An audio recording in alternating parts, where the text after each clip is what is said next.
Welcome to the next video in Quad Build Series 7. Now, in the first video, we actually had a look at this frame, we looked at how to put it together, and we also had a look at all the different parts that we're going to use in this, the flight controller and the ESCs, the motors and other things too. Now, in the original video, I was tempted to use these motors here, and unfortunately I think they're potentially a little bit too powerful. Now, I did a video a while ago, the quadcopter building series 6 actually, where we put some blooming big powerful motors on, very similar to those others. And what I'm interested in doing with this quad is, because I'm not going to fly it in the same way, is use a slightly less powerful motor that will probably give me a little bit more flight time. Now, these are 2300 motors from Sabotage RC to match the ESCs that I'm already got here. Now, let me just take the top off, because it looks like I've done loads of work here, but I actually haven't. And the nice thing about this is that the top deck just comes off with these 4 screws. This is the ES121 electronic screwdriver. If you're interested in me doing some videos on this, do let me know. It's one of those things that it's expensive, but actually when you're doing lots of builds like I do, it's fantastic. So we take the top plate off. Here is just the kind of play stuff that I've been doing so far. Just temporarily fitted one of the motors on here, just trying to figure out where the ESCs are going to fit on the arms. We have the flight controller, and then I've just put the little smart video transmitter at the top. If I just unscrew the VTX, we'll have a look at how it's all gone on. So again, this is a smart video transmitter that should allow me to change all the settings via Betaflight. I've designed this 3D printable mount. If you want to look at some of my 3D printable designs, how I actually make these kinds of things, then I have some videos in the 3D printing for radio control series. That's just a little thing that I've made to hold this smart video transmitter on, but we'll come on to the camera and video transmitter stuff in the next video. In this one, what I want to do is follow the standard steps that I tend to use when I'm building a quadcopter. Now, this again is the CL Racing F4S. This is the version 1.4 of the flight controller. This is a piece of cake to set up, because all of the pads that we need, with the exception of a handful at the bottom, are all here at the top. So the power connection is at the bottom for the battery, then we have the connections for the ESCs in each corner, and then the pads here are for all the other connections.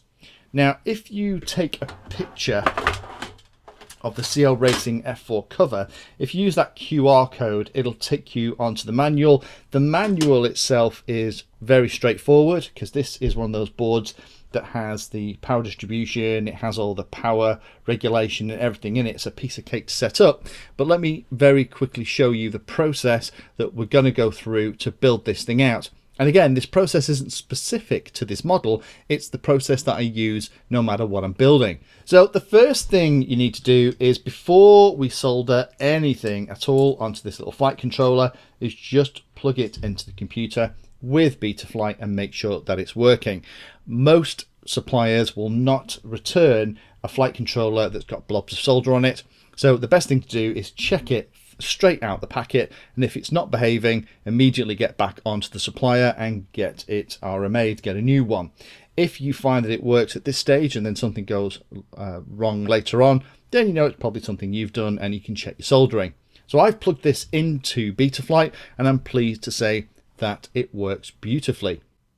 Next thing we need to do then, before we go on any further, is to have a think about how this is all going to be connected.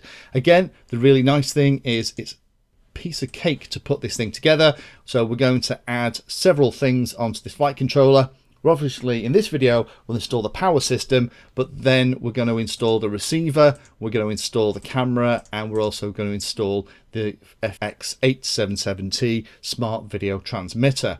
I tend to use the Atlatl a lot, but I'm trying something a little bit different. I don't want all the build videos to be using exactly the same kit, otherwise we don't get a chance to learn anything new. So in this video we'll hopefully get as far as step 4 or 5, and then in the next video we will complete the build. So now we know where everything's going to plug in. So we're going to set this up so we have telemetry. I'm going to use one of the little receivers from FR Sky. So I'm going to have to solder on the power connector. The power connector on this flight controller is underneath. Now the way I'm going to do this is I'm actually going to feed it through, not sure how I'm going to show this, kind of like that, and have the power connector coming up here. So it kind of be like that, but I'll solder it to the bottom. The reason I'm doing it that way is that's the way it's done on this ready to fly rooster that we looked at a while ago. This rooster is a fab model, and it's going to be very similar setup on this Chameleon TI frame. So I'm going to put the power on there, and then also install a couple of wires on the bottom of the flight controller for the buzzer. I'm not going to install the buzzer yet. That's probably one of the last things I'm going to do, because there isn't an obvious place on the frame to put it. So that's one of the last steps. So let me start putting this thing together. Looking at this arm, I think the way that the arm is together is going to kind of work. So I'm going to put the ESC out here, terminate the wires, and then connect the power connections, the plus and minus leads from the ESC onto the pads. And I'm then going to connect the ground wire, the signal wire, to the ground pad. Probably don't need to do that, but I like to do it for belt and braces, and then put the signal wire onto the signal pin itself. Be aware this is the right way round for the flight controller, so that the USB connection needs to be on the right hand side if we're looking out the front of the frame. So let me go and do that. I'll take some images and then I'll talk you through how that's all gone together. So here's the underneath of the flight controller, and as you can see there's very few connections under here, which is great. It makes installation a piece of cake.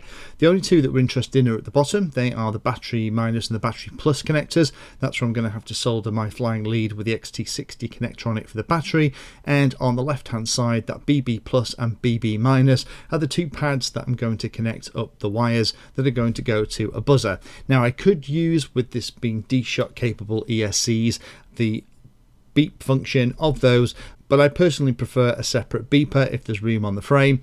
If you don't have any room in a frame, then you can absolutely use the D-Shot beep function to have the actual motors themselves make the beeping noise, but I'm not a big fan of that. I don't like to stress the motors in that way.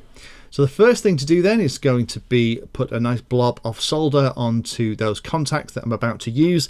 Again, use a good quality lead-based solder and invest in a decent quality soldering iron. If you don't have both of those, you'll really struggle to get nice soldering joints on your model. Next thing to do was then to solder on the power wires. A little bit tricky because I'm having to go kind of under the flight controller itself to come out the front, but if the wires were coming straight out the back of the model, then that would have been a little bit less of a pain in the butt. Next thing to do is pop the two wires on there for the buzzer pads. Again, I'm using a standard piezoelectric 5-volt buzzer, probably end up zip tying that somewhere on the front of the frame. Now that that's done, I can pop it back onto the stand in the middle of the quadcopter, and we can start to make up the ESC and motor connections.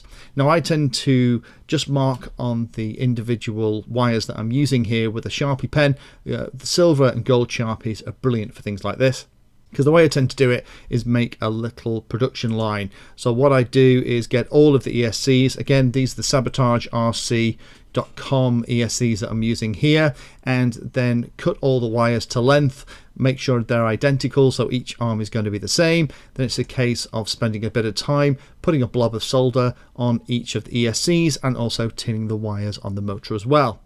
Now the stuff that I've got under here, which is looking really grotty actually in this picture, is blue tack. It's the stuff you use to hold pictures onto walls. I've had a blob that I've probably had for 5 or 6 years, and it has all kinds of rubbish embedded in it, but it's brilliant for holding things like this while you're doing a little bit of soldering. I get loads of questions about what it is, and that's actually what it is. I think it's made by Evo Stick, but it's that kind of stuff that you use in a classroom or an office to stick things onto the walls. Then it's a case of connecting up the motor to the ESC, and then to connect the pieces to the arms, screw the motors in with the supplied bolts. The bolt length for these frames, 6mm fine, 7mm is slightly better. The motors, these particular motors that I have here, came with 6mm bolts. I think the latest versions from Sabotage RC are actually coming with 7mm, which is the perfect length for this. Popped a little bit of double-sided foam underneath each of the ESCs and then zip tied it into place so that it is nice and secure. And then it was just a case of working my way around, trying to do it as neatly as I possibly could. And at the end, there are all the arms done. Next job then is to terminate all of the power connections from the ESCs onto the flight controller. And one of the things I didn't realise when I started soldering this up is how well laid out this little flight controller is. I knew it was good, but the way I just happened by sheer fluke to have installed the ESCs mean that the power wires don't cross over at all. So what I'm going to do again is I'm actually going to tin the connectors for the ESCs and the motor wires, and I'm also going to pop a blob of solder on all of the connections that I know I need. Now I've already figured out what all the wiring needs to be by using the wiring diagram. So while I've got the soldering iron out and I've got a reasonably uninterrupted access to all of the pads that I'm going to need, it makes sense to do it now, and then it's just a case of reflowing the solder onto the tinned wires for the connections I'm about to do. And then it's just a case of cutting the wires to the right length, tinning the ends, and putting them into place. Again, you can see here I've actually connected the ground wire for the signal pair to the ground wire for the power. I'm not sure if I even needed to do that, but it's something I kind of do every time now, and touch wood, it always works.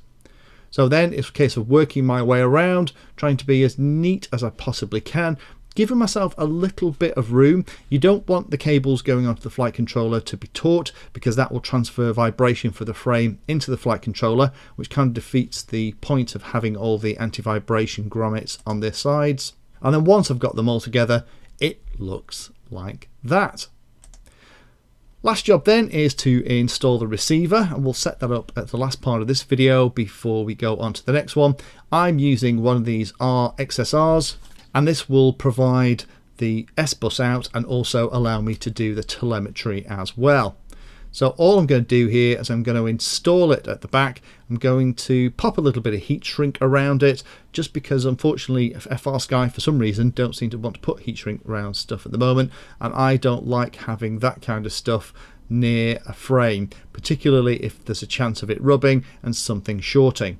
So it fits beautifully at the back of the frame, and it's just a case of connecting those 4 wires as per the wiring diagram into the model itself.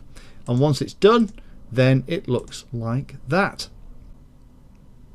Last little tip, I did manage to find a place for the piezoelectric buzzer. I actually popped it behind the cage at the front, behind where the camera's going to go. There is a little bit of room there, so that's where it is. I've just kind of kept it in place with a blob of hot glue and then popped a zip tie around it as well.